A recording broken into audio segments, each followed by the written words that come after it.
I grew up in a little town called Canungra, probably about 45 minutes from the Gold Coast. It was a little community and we lived on 5 acres.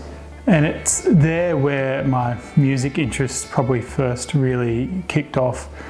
My parents would, once every couple of years have ticketed events on the property. We had a low-lying area of the property and they would build these massive big bonfires and hire in bands and just throw these great big parties. And as a young child, it was, it just seemed bigger than Ben-Hur. The bonfires at least felt like they were, 2 buildings high, although that might just be rose-coloured glasses. They might have just been a single, but they were really huge. And I just remember seeing the bands, sort of lit up by the light of the fire. And I don't know, it sunk a seed in me that to this day I can't quite shake. On top of that, there was some other families in the area that would throw similar style parties in this property called Bonoble.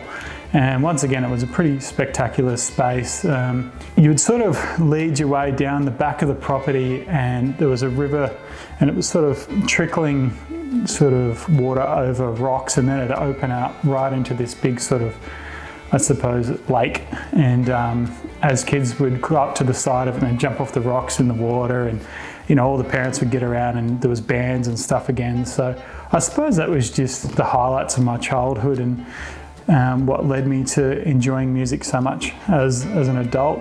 My brother, my wife, my father, they're all musicians, so it's all sort of just in us and we sort of live and breathe it really. That influence has probably led me into who I am and what I do today. So my name's Nat, I'm the owner of Living Entertainment, and I'm a hi-fi enthusiast.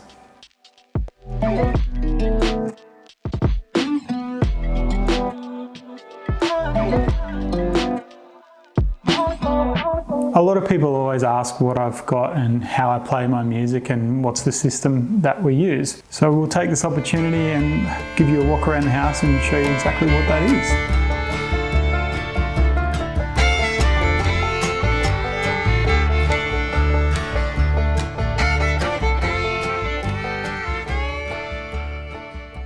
So I've got a wife and a young child. He's 3 years old. And what that means for me is that mostly at home, at this point in time at least, we do a lot of streaming just because the turntables that I really like and enjoy are really expensive and they've got really sensitive cartridges that I just can't trust my little boy playing around at this point in time anyway. I've got 2 rooms in the house. One is the family room, which is behind me here, and then we've got the lounge room, which I've got a separate, more serious system in. I use an Auralic streamer to do our streaming, and that goes into a Hegel H120 integrated amplifier. I really love the Auralic's ability to be able to do Spotify Connect for ease of use. It also does Tidal Connect, which is really important for me personally because I mainly use Tidal, although Renee likes Spotify, the algorithms, sorry. And yeah, so that feeds into that Hegel, which then goes out to a set of KEF LS50 Metas. They're the latest one from KEF. And I have to admit, 50% of why I've chosen at this point in time to run with the LS50 Metas is because I just love the way that they look in the room, and the other reason is obviously the sound quality.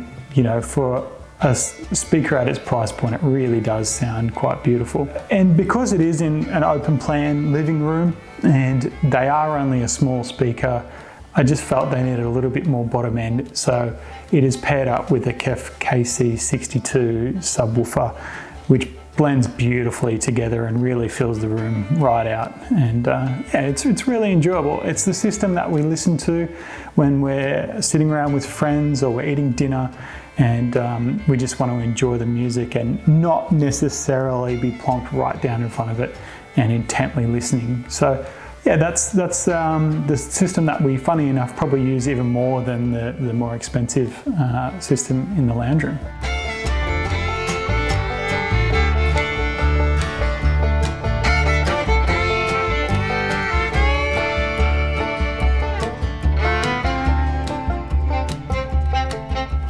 The H120 has this ability to disappear like no other sort of amplifier. Well, I'm probably actually describing Hegel as a brand overall.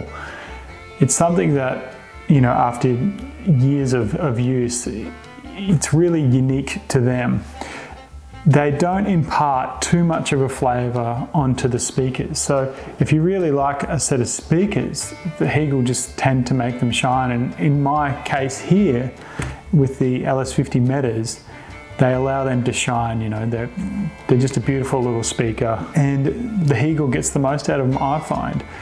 I have to admit though, I did have the H390 hooked up in this room, and it really sounded really quite nice on the LS50s, but you know, it's probably a little bit of an overkill for how we use it, you know, non-critical listening style. But the H120 has so much of that tonal characteristic that I'm more than happy to live with it, and it works really well for us and the family, and yeah, lets the speakers shine.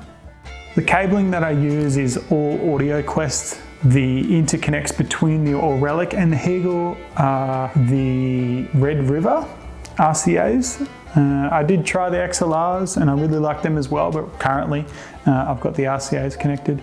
And the speaker cable is AudioQuest Rocket 33. It's really nicely braided. It's a good looking cable and a really solid performer. To be honest, you know, I could put a speaker worth 5 times the money there. The subwoofer is hooked up with a set of AudioQuest Irish Reds. So all in all, it's a really good looking rig. When you look behind there, it's all red, and like it plays into my OCD a bit. I like things to look right, and the sound quality is really good. The cables definitely do not get in the way of the music, that's for sure.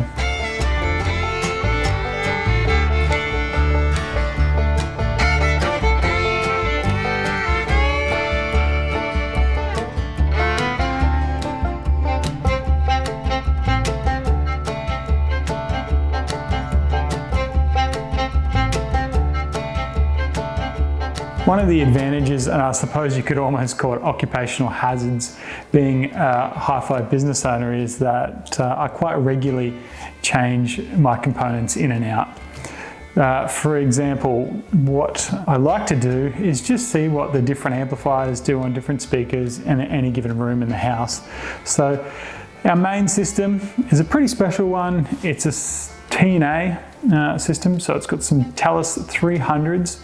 That's a full aluminium cabinet, a little bit different to what you're normally seeing, with the T+A 2500 series. It's a streamer / CD player, or a media player if you like, going into the 2500 amplifier, and it's a really special combination. I've listened to a lot of different systems over time, and this one resonates with me for multiple reasons. It's detailed, it's fast, it's non-fatiguing, and it gets me involved in the music, and that's, to me, is the most important thing.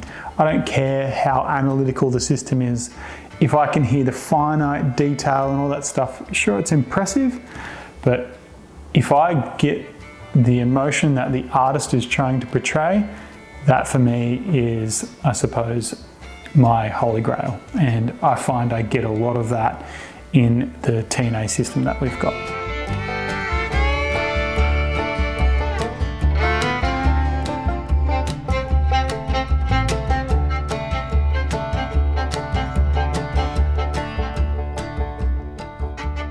Some of you might have seen on the news that we went through a flood here in the Northern Rivers, and we were one of the businesses that got affected by that flood. And it was at that time that I actually got a really good chance to pull the lids off a lot of these components. And upon doing that, it allowed me to see the internals and really get a good idea of the build quality of a lot of these brands.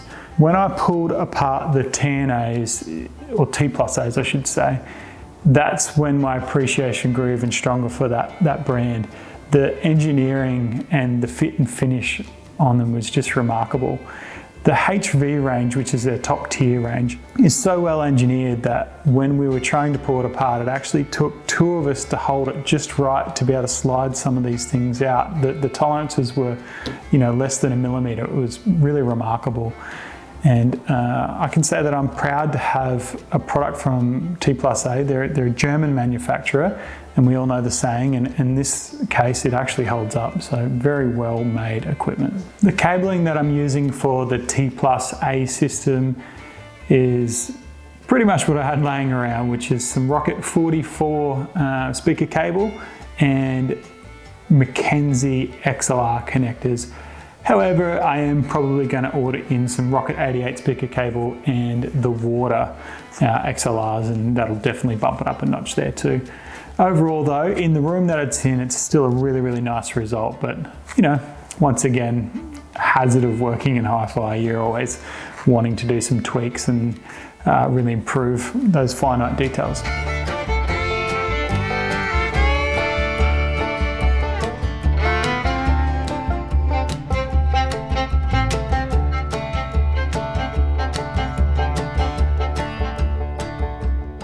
When it comes to the music that I particularly like, it's really hard to, I suppose, nominate a particular genre.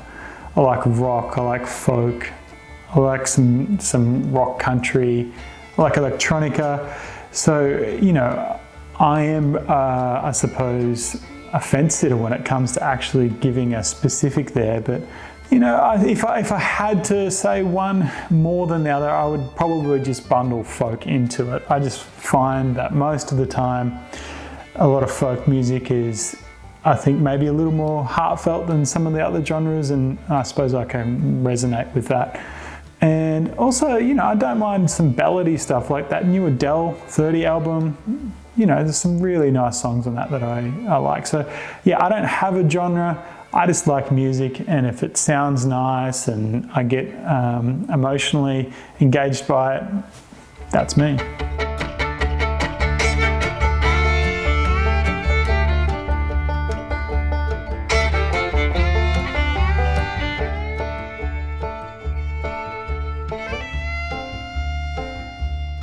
So yeah, that's the systems that I run.